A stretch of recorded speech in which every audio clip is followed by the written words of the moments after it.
納得いかなきゃ命の一つもかけらんないわけ？だっさ。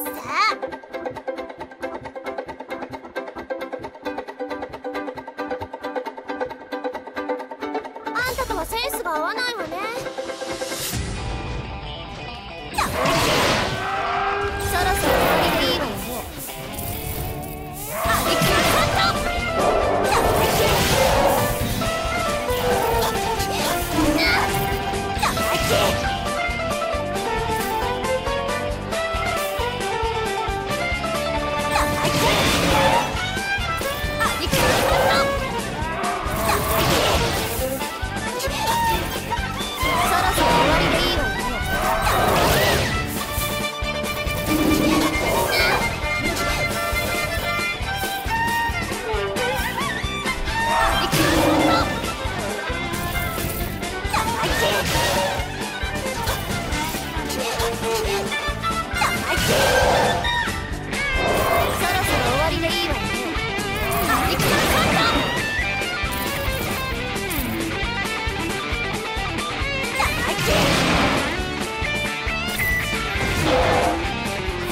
そろ終わりでいいわよね。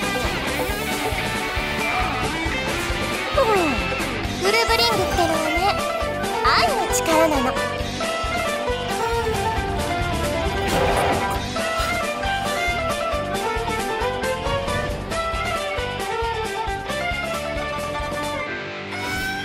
さあ、おやつ食べようっと。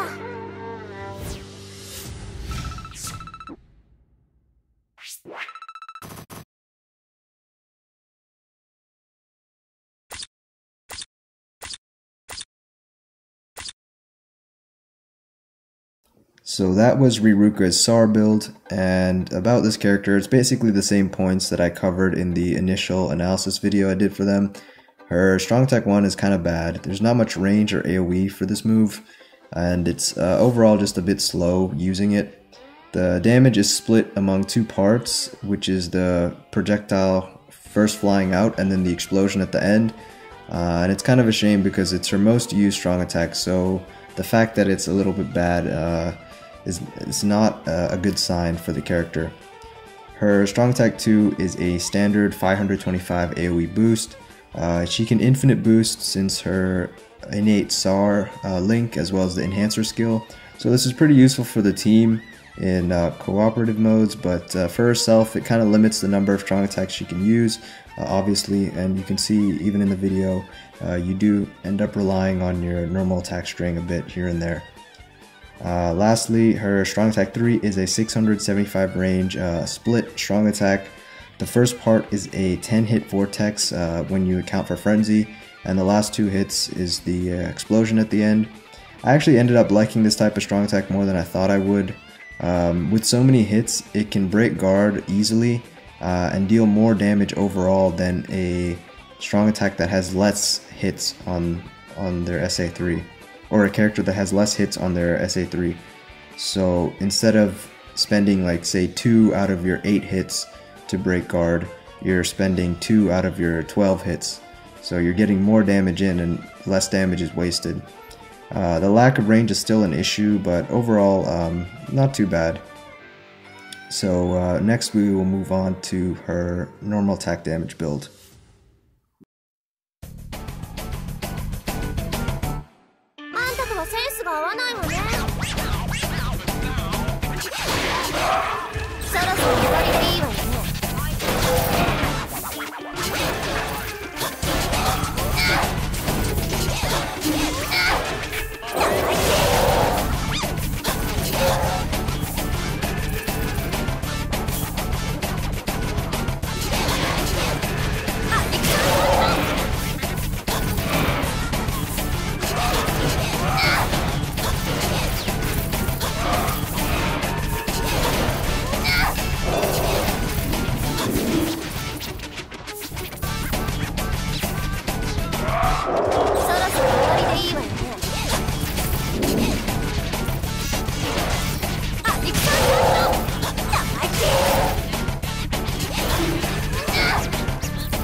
So that was Riruka's NAD build. Going over her build, her normal attack string is a 4-hit string, with the 4th hit being 3 projectiles similar to Ryuken. Her normal attack string pierces, however, which is pretty nice for dealing a lot of damage to multiple enemies. However, there is one downside. Her normal attack projectile size is only 350 AoE, so it feels a bit small when you play her and use her normal string, and it won't splash as much compared to characters like Parasol, Noitora, Tag Team Ikaku, or Kugo, who all have 500 AoE projectiles on their normals. So you can notice when you play those characters, their normals are pretty wide. It splashes a lot, it hits a lot of enemies. When you play Riruka, you can notice it's a bit more smaller, it won't splash as much to as many enemies. Though on the plus side, she does have a decent normal attack string speed of 1.15 seconds. I will say though, overall for this build, because she has a boost, it is quite enjoyable regardless, and I'd say it's more fun to play her as a NAD build than characters that don't have a boost, because obviously they can't augment their attack even further. But overall, that was her NAD build, and then now we will look at her hybrid build.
So that was the hybrid build for Riruka.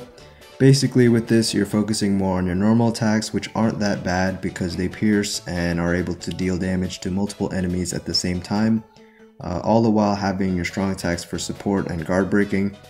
Obviously with this kind of build, you cannot infinite boost doing this, so it's slightly worse because you have to wait for the full 40 seconds before being able to boost again, but a fun build nonetheless to try out. Overall, Riruka as a character has some good and bad qualities. Her strong attack 1 is a bit limiting. Her strong attack 2, the boost, while as a good effect, it's another strong attack that once again limits her available attacks that she'll have ready. And her strong attack 3, while not being a full screen, is actually not that bad at all for a ranged unit. For her kit that she was given, she has a SAR trait and a decent killer effect, something that all frenzy units would want. But unfortunately, her strong attacks hold her back just a little bit, making it so that she can't really realize her full potential. Anyway, that concludes her showcase. I hope this was somewhat informative to you and that you enjoyed it, and I will talk to you guys later.